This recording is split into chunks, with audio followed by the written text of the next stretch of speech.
teman-teman, apa yang kalian tahu tentang peta? Yuk kita belajar peta bersama saya, Sofina Lutfi Radifah.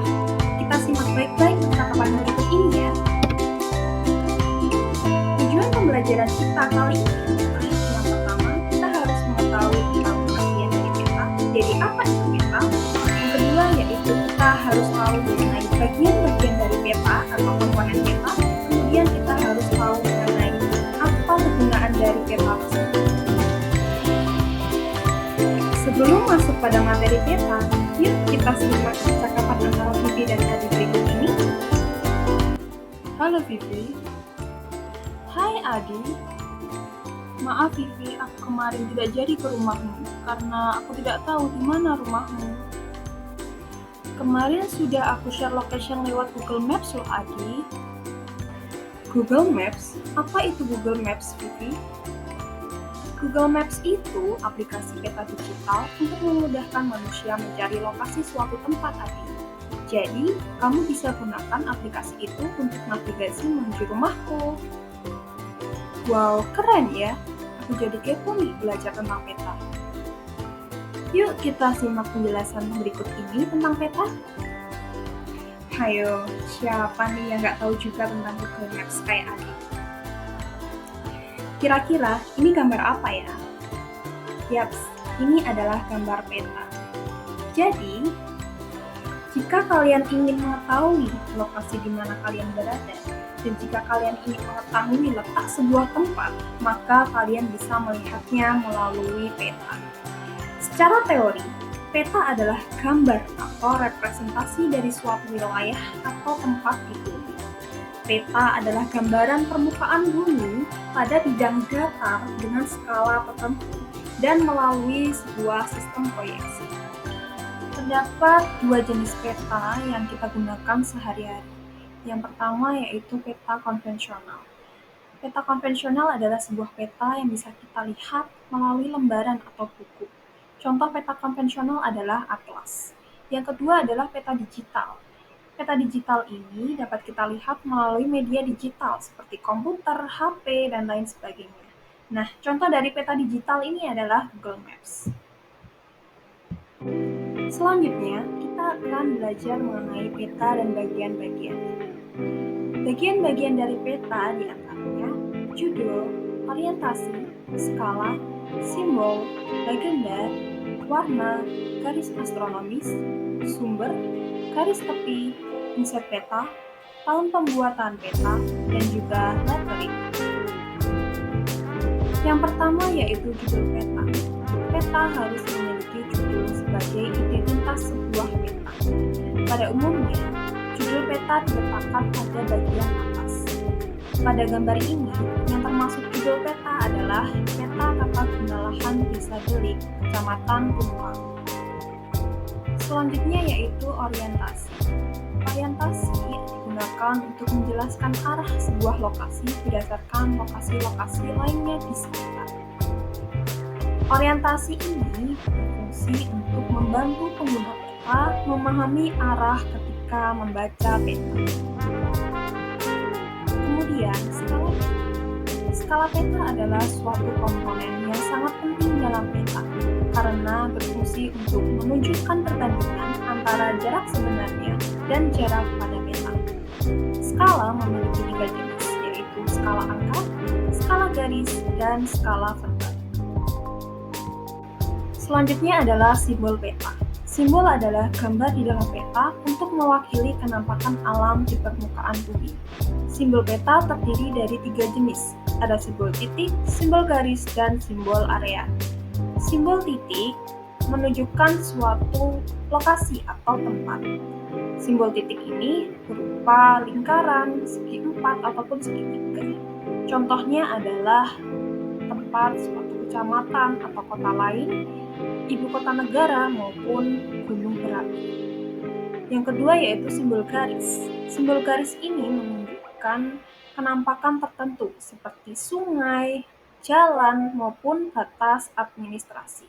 Yang kemudian ada simbol area. Simbol area berbentuk abstrak yang menunjukkan kenampakan alam tertentu seperti danau, rawa, sawah, dan lain sebagainya.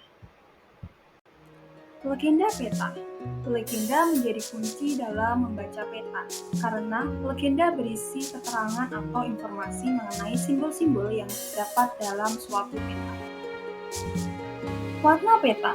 Warna peta digunakan untuk membedakan penampakan atau objek di permukaan bumi, memberikan kualitas atau kuantitas simbol di peta, dan juga keperluan estetika atau keindahan peta. Contohnya pada penampakan laut. Semakin dalam laut, maka gradasi warnanya semakin gelap atau biru kegelapan. Garis astronomis. Garis astronomis terdiri atas garis lintang dan garis ujung. Garis-garis itu berguna untuk mengetahui sebuah posisi absolut suatu objek pada peta utama. Tanda-tanda koordinat garis-garis astronomis umumnya digambarkan dengan sebuah garis-garis pendek memotong garis tepi. Sumber peta. Sumber peta perlu dicantumkan untuk meyakinkan pengguna bahwa peta tersebut berasal dari instansi atau lembaga yang berkompeten dalam pembuatan peta. Sumber peta biasanya diletakkan pada layout peta. Garis tepi. Garis tepi adalah sebuah garis untuk membatasi ruang peta. Garis tepi harus ada agar tampilan peta lebih rapi. Inset peta. Inset adalah peta kecil yang disisipkan di peta utama. Fungsinya adalah memberikan gambaran mengenai lokasi yang dijadikan peta utama.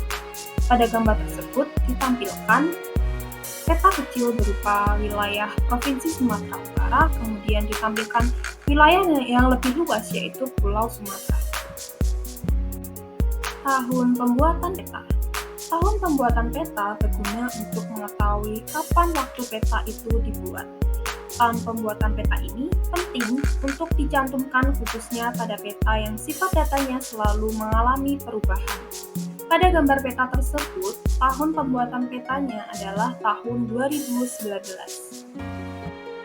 Yang terakhir yaitu lettering.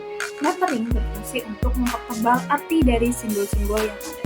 Lettering terdiri dari dua jenis, yaitu hypsografi dan hidrografi. Hypsografi menunjukkan letak suatu tempat, ditulis dengan huruf tegak, contohnya Kota Semarang ataupun Provinsi Jawa Tengah dan lain sebagainya. Sedangkan hidrografi menunjukkan lokasi perairan, seperti sungai ataupun laut, ditulis dengan huruf miring, contohnya Laut Jawa ataupun Sungai Bengawan Solo dan lain sebagainya.